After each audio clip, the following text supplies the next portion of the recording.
Welcome to Henry KNG TV.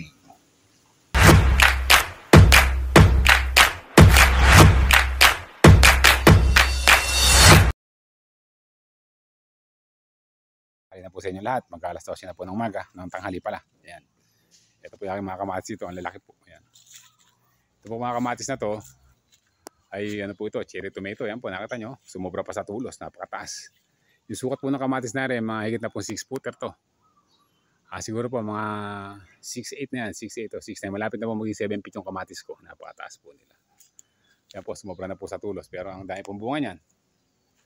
At ngayon po, nakatignan na po ako ng hinog niyan. Napakatamis po, napakasarap. Kahit po ganyan itsura niyan, ayan po lalaki pa po ng konti at pupula. Tapos nga po yun, pag mapula na, mas napakasarap na pong kainin. Lasang ubas po talaga. Wala pong lasang kamatis, kundi lasang ubas. Napakasarap po nito, kaya po ito binibigay ko po sa mga bata. Ibang bata po ayaw, akala nila maasim.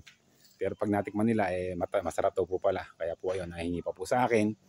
Bigay naman po ako ng bigay, basta po bata ang kakain. Wala pong problema. Ayan po. Napakaganda po ng bunga nito at napakatibay. Hindi po siya nasisira. Hindi po siya inuud. Pagka nasobra na po ng hinog, minsan po pumuputok siya. Pero okay lang po yun. Importante po, nakapagpatubo po ako dito ng cherry.